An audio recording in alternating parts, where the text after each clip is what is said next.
His story of King Harish and his struggle for happiness. Once upon a time, in the tranquil kingdom of Murtan, there ruled a noble king named Harish. Known for his wisdom and compassion, King Harish loved his people dearly, but his reign was marked by a constant struggle.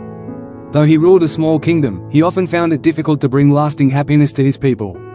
The kingdom was rich in natural beauty but poor in resources, and its people were often beset by small problems and petty conflicts. King Harish would often sit by his palace window, gazing out over his land, pondering how to bring peace and happiness to the hearts of his subjects. But despite his efforts, the problems of his kingdom seemed to multiply. No matter how many festivals he hosted or how many offerings were made, his people were never truly at peace. It was as though their lives were limited by the confines of a small and petty kingdom. One day, while reflecting on his troubles, King Harish sought the counsel of his trusted advisor, a wise sage named Vishruti. "I have ruled this kingdom for many years, and yet my people are not truly happy. How can I make them content in a kingdom so small and troubled?" asked King Harish. Vishruti, ever patient, responded, "My king, you ask a deep question. Let me share with you the wisdom of this world. How can people be made happy in a petty kingdom? The answer lies not in the size of the land, but in the spirit of those who inhabit it. A kingdom is only as strong as the values and intentions of its rulers and its people. If you wish to bring happiness to them, you must focus not on expanding your borders, but on expanding their hearts, on fostering kindness, understanding, and cooperation." The tale of a rascal friend. While King Harish grappled with the challenges of his kingdom, he also faced difficulties in his personal life. One of his closest friends, Rajan, had once been a man of great loyalty and wisdom. But over the years, Rajan had changed. Greed and selfishness began to take root in his heart. He no longer advised the king with pure intentions but instead sought to manipulate situations for his own benefit. One day, as the king and Rajan sat together in the royal gardens, Rajan suggested a course of action that would benefit only himself, at the expense of the kingdom. "Your Majesty," Rajan said with a sly smile, "there is much wealth to be gained from a neighboring kingdom. A small raid, just a quick strike, will fill our coffers." King Harish was taken aback. "Rajan, you have always been a trusted friend, but this idea is nothing short of treachery. A true friend would never advise such a thing." Rajan laughed, his eyes gleaming with selfish ambition. "A king must think of his own interests, my friend. What peace can we expect from a rascal friend, one who is driven only by his desires?" King Harish knew in his heart that Rajan had become a source of trouble rather than guidance. He realized that no matter how much power he held or how much wealth he could acquire, he would never find true peace with such a friend. The tale of the bad wife. As time passed, King Harish also found himself troubled by his marriage to Queen Disha.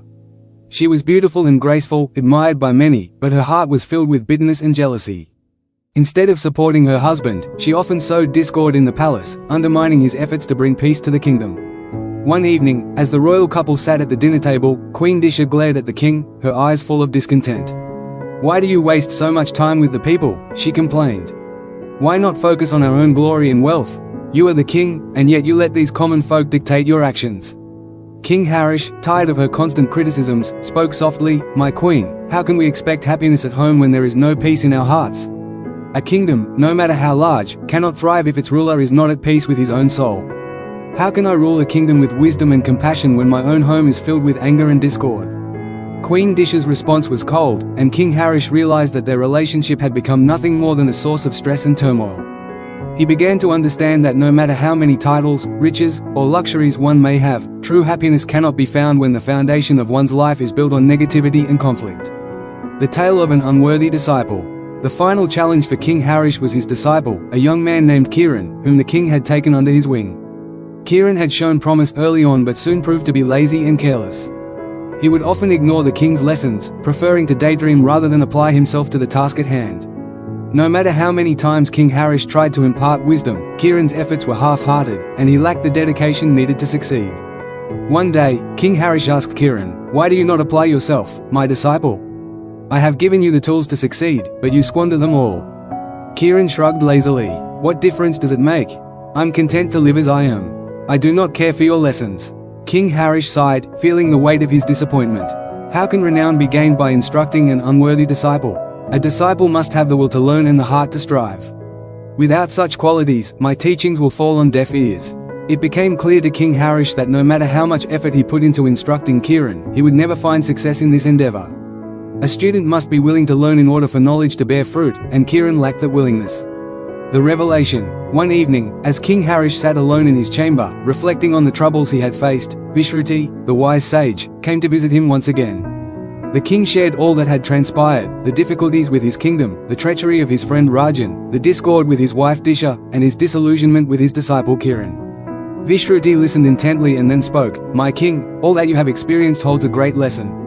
It is not the size of a kingdom, the wealth of a friend, the beauty of a wife, nor the potential of a disciple that brings happiness. True peace and contentment come from the quality of these relationships. How can people be made happy in a petty kingdom? Only by fostering a spirit of harmony and understanding. What peace can we expect from a rascal friend? None, for a rascal only brings chaos and confusion. What happiness can we have at home in the company of a bad wife? There is no joy in strife, only sorrow. How can renown be gained by instructing an unworthy disciple? True renown comes from nurturing those who seek to learn, not from those who squander wisdom." King Harish, hearing these words, felt a great weight lift from his shoulders. He understood now that happiness and peace do not come from external circumstances alone but from the quality of the relationships we nurture and the values we live by. His kingdom, his friendships, his marriage, and his discipleship all depended on the choices he made and the wisdom he imparted. Moral of the story: King Harish learned that happiness cannot be found in external circumstances alone. It is better to have nothing than to hold on to what brings no peace. True happiness comes from fostering relationships built on trust, respect, and mutual understanding. Whether it's a kingdom, a friend, a wife, or a disciple, the quality of these connections determines the peace and joy we experience. Thanks for watching. If you found this video insightful, don't forget to give it a like, share it with others who might benefit, and subscribe to the channel for more valuable content like this. Hit the bell icon so you never miss an update. See you in the next video.